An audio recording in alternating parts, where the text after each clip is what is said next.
आखिर क्या जरूरत पड़ी थी फखर जमान को कि वो बॉल टेम्पर करते। लेकिन ये एक बड़ी पुरानी रिवायत है क्रिकेटर्स की जो चलती आ रही है। कोई पकड़ा जाता है, कोई नहीं पकड़ा जाता। अब कितनी सजा होगी फखर जमान को रूल्स के मुताबिक, वो आपको आज की इस वीडियो में मैं बताऊंगा। लेकिन क्या आप जानते हैं कि दुनिया के पहले क्रिकेटर कौन थे जिनको बॉल टेम्परिंग की वजह से बैन किया गया और फाइन भी किया गया? बदकिस्मती है हमारी कि दुनिया के पहले क्रिकेटर थे वकार यूनुस, एक पाकिस्तानी।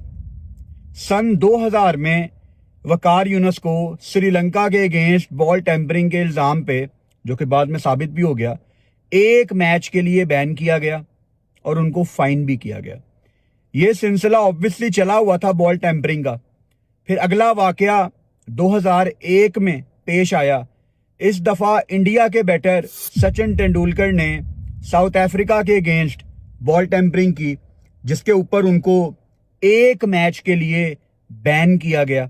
फिर उसके बाद इंग्लैंड के फॉर्मर कैप्टन, मौजूदा कमेंटेटर माइकल एथर्टन, इंग्लैंड के कप्तान थे, इन्होंने अपनी जेब में डर्ट रखी हुई थी, मट्टी रखी हुई थी बॉल टेम्परिंग की। इनको 4000 पाउंड उस जमाने में फाइन किया गया। हालांकि इन्होंने बड़ी क्लैरिफिकेशन दी कि नहीं, वो तो मैंने अपने हाथ ड्राई करने के लिए अपनी जेब में मट्टी रखी हुई थी। लेकिन ये वो तरीके हैं बॉल टेम्परिंग के जिससे आप बॉल की कंडीशन को चेंज करते हैं। फिर 2004 में इंडिया के राहुल द्रविड़ ने बॉल को गलत तरीके से शाइन करने की कोशिश की। उनके पास कफ की लोजांश थी, जो गोलियां होती हैं ना खांसी की, जैसे पाकिस्तान में आप देखते हो स्ट्रेप्सिल्स हैं, डॉक्टर कॉफ हैं, वो उसको बॉल के ऊपर शाइनिंग साइड पे लगा रहे थे ताकि बॉल मजीद शाइन हो। ये चीज ऑब्वियसली कैमरे पे पकड़ी गई। ये मैच था जिम्बाब्वे के अगेंस्ट ऑस्ट्रेलिया में और इसके ऊपर राहुल द्रविड़ पे बॉल टेम्परिंग साबित हुई और 50% मैच फीस का उनके ऊपर जुर्माना आयद किया गया। फिर अगला वाकया 2005 में पेश आया। मशहूर जमाना एशेज सीरीज जो इंग्लैंड 18 साल के बाद जीता था। इंग्लैंड के ओपनिंग बैटर मार्कस ट्रेस्कॉथिक अपनी किताब कमिंग बैक टू मी में लिखते हैं कि हम उस एशेज सीरीज में मिंट्स खाते थे और उन मिंट्स की मदद से बॉल को गलत तरीके से शाइन करते थे, जो कि आप नहीं कर सकते। यानी बॉल टेम्परिंग एशेज के दौरान भी हो रही थी 2005 में और इंग्लैंड की टीम कर रही थी। 2006 में हमारे बचपन में इंजमामुल हक के ऊपर ओवल में इल्जाम लगा बॉल टेम्परिंग का और इंजी अपनी टीम को लेके बाहर चले गए। यानी हमारे बचपन की वो एक बड़ी इंपॉर्टेंट मेमोरी है। इंजमामुल हक टीम लेके ग्राउंड से बाहर चले गए थे। सो बड़ी अच्छी यादें हैं वो, बड़ी कंट्रोवर्सी क्रिकेट की दुनिया में ना।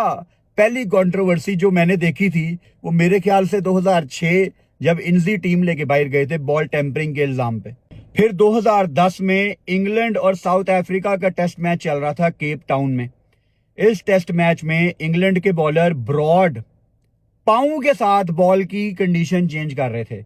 यानी पांव के नीचे आपकी स्पाइक्स होती है ना, क्रिकेट शूज आपने पहने हुए हैं, नीचे स्पाइक्स हैं। तो स्पाइक्स जब आप बॉल के ऊपर लगाओगे तो बॉल तो ऑब्वियसली बिल्कुल ही बदल जाएगी। और उस मैच में एंडरसन को भी बड़ा कुछ करते देखा गया था, तो ये लोग भी कर रहे थे। 2010 में तो आखिर ही हो गई जब शाहिद अफरीदी बॉल को ऐसे चबा रहे थे जैसे आप एप्पल खाते हैं। मतलब वो तो एम्बैरेसिंग था। लोग छुप छुप के करते हैं, लेकिन लाला हमारे ऑस्ट्रेलिया में जाके कर रहे थे, जहां का मीडिया तो वैसे ही सब कॉन्टिनेंट टीम्स को कच्चा चबा जाता है। तो Shahid Afridi, that was very embarrassing. बंदा छुप के करे क्योंकि सब करते हैं, लेकिन उस टाइम अफरीदी का ये करना, इट वाज एम्बैरेसिंग भाई। और लाला को भी ऑब्वियसली उसके बाद बैन कर दिया गया था 2 T20 इंटरनेशनल मैचों के लिए। फिर उसके बाद Abu Dhabi test match Pakistan versus South Africa. तीसरे दिन साउथ अफ्रीका के player Faf du Plessis ball की हालत चेंज कर रहे थे और पाकिस्तान टीम को 5 रन पेनल्टी के तौर पे दिए गए थे। यानी फैफ भी वहां पे बॉल टेम्पर कर रहे थे। अबू धाबी में ना बंदा ना बंदे की जात, कुछ भी कर लो, लेकिन भाई पकड़ा गया था फैफ डू प्लेसिस। और ये सिलसिला, जैसे कि मैंने आपको बताया, ये रुकता नहीं है। अगली दफा पकड़े गए साउथ अफ्रीका के बड़े कमाल बॉलर, पाकिस्तान के बॉलिंग कोच भी रहे हुए हैं, वेरन फिलेंडर। ये श्रीलंका के अगेंस्ट बॉल को स्क्रैच कर रहे थे और इनके ऊपर भी फाइन लगा था। 2013 की बात है। 2016 में एक और वाकया पेश आता है और इस दफा दोबारा South African captain Faf du Plessis ball को टेम्पर कर रहे थे। ऑस्ट्रेलिया के अगेंस्ट होबार्ट टेस्ट में उनको फाइन किया गया, एंटायर मैच फीस उनकी ले ली गई, लेकिन बैन नहीं किया गया।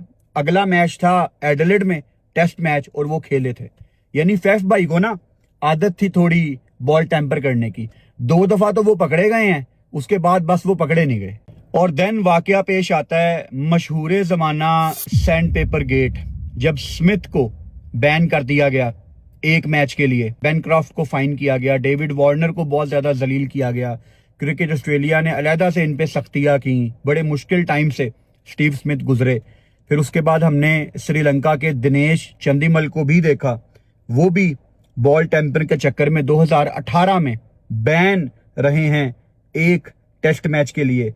और फिर जो मुझे याद पड़ता है, वेस्ट इंडीज के निकोलस पूरन को भी बैन किया गया अफगानिस्तान के अगेंस्ट 2019 में 4 T20 मैचों के लिए। फखर जमान लेवल 3 की ब्रीच उन्होंने की है। पीसीबी के कवानीन के मुताबिक मैक्सिमम 4 मैचों का बैन लग सकता है और मिनिमम 1 मैच का बैन लग सकता है। इंटरेस्टिंगली आपके सामने एक तस्वीर है फखर जमान की। ये तस्वीर IL T20 की है। इस तस्वीर में फखर जमान सेम तरीके से बॉल को बनाने की कोशिश कर रहे हैं, या बॉल को उसी तरीके से उन्होंने पकड़ा हुआ है जिस तरीके से उन्होंने कल रात को मैच में पकड़ी हुई थी बॉल। फखर क्या जरूरत थी ये करने की, मतलब वो भी हारिस राउफ के लिए। हारिस राउफ तो अल्लाह माफी दे, एक ओवर में अगर 20 भी चाहिए ना, चांसेस यही है कि वो खा जाएगा रन्स। आई थिंक बस फखर जमान ने ना थोड़ा कैजुअल वे में बताऊं तो शोखी शोखी में बस ये हरकत कर दी। तो कभी कभी होता है ना, लाइट मोड में आप कर देते हो कि कोई बात नहीं, इट्स ओके, कोई नहीं देखेगा, अंपायर का मुंह उधर है। लेकिन अंपायर फैसल साहब को मैं यहाँ पे क्रेडिट दूंगा कि उन्होंने इस पे एक्शन लिया फौरन।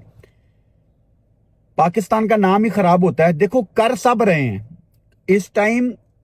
मैंने इस वीडियो में जो एग्जांपल्स दी है ना, सचिन तेंदुलकर की, राहुल द्रविड़ की, निकोलस पूरन की, माइकल एथर्टन की, सबकी जो मैंने एग्जांपल्स दी है ना, वो मकसद ये है कि इस टाइम सारी दुनिया पाकिस्तान को क्रिटिसाइज कर रही है कि देखो पाकिस्तानी प्लेयर ने बॉल टेम्पर कर दिया। सब ने की हुई है, कोई इनमें से ना दूध का दुलावा नहीं है भाई, सब करते रहे हैं।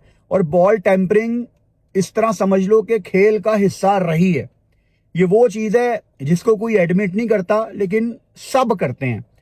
बहुत तरीके हैं बॉल टेम्पर करने के। कोई फील्डर खड़ा हुआ है अगर थर्ड मैन पे, तो वो अजीब तरीके से थ्रो करेगा जिसपे 2 थप्पे लग के बॉल आपके पास पहुंचे। अंपायर इस पे नजर रखते हैं क्योंकि बॉल ज्यादा जल्दी रफ हो जाता है। बड़े तरीके होते हैं, कम से कम हाथों में बॉल रहती है, ये भी एक तरीका होता है। 100 तरीके हैं। अगर बॉल टेम्परिंग करनी है ना, तो अपने बड़ों से सीखो, ठीक है, अपने बड़ों से सीखो कि क्या करें हम कि हम पकड़े ना जाएं, क्योंकि करते सब हैं। और ये जो रिवर्स स्विंग का चूरन बिकता है ना भाई, ये है बॉल टेम्पर ही, ठीक है। सो अपने बड़ों से सीख लो, इतना ओपन होके ना करो। अगर आप में से कोई मुझे ये कहे कि भट्टी साहब आप किस चीज को प्रमोट कर रहे हैं, बॉल टेम्परिंग को प्रमोट कर रहे हैं, भाई मैं प्रमोट नहीं कर रहा। मैं सिर्फ आपको एक सच बता रहा हूं कि बॉल टेम्पर कल भी क्रिकेट में थी, आज भी है और कल भी रहेगी। इसको करने के डिफरेंट तरीके होते हैं। फखर जमान भाई, अगर ऐसी कोई चीज करनी थी, अपने बड़ों से सीखो, ठीक है। आपके लाहौर कलंदर के सर्कल में कुछ ऐसे लोग हैं मैनेजमेंट में, जो थे, जो हैं, जो अभी भी आपके टच में होंगे, उनसे सीख लो कि किस तरह बॉल टेम्पर करते हैं। सामने आके ना कर भाई, छुप के किया करो पीछे, सब करते हैं बॉल टेम्पर। अब फखर जमान पे देखो, अभी जब ये मैं वीडियो बना रहा हूं, आज मंडे है, PSL का मैच कोई नहीं है, ट्रेवल करना है, मैंने आउट ऑफ लाहौर जाना है, अभी निकलने लगा हूं मैं। दोपहर 3 बजे का टाइम है। अभी तक तो PSL ने कोई ऑफिशियल डिसीजन अनाउंस नहीं किया, लेकिन रात को फखर जमान की पहली सुनवाई हो गई थी और 48 घंटे के अंदर दूसरी सुनवाई भी होगी, फिर ये डिसीजन अनाउंस कर देंगे। 1 से 4 मैचों का बैन होगा।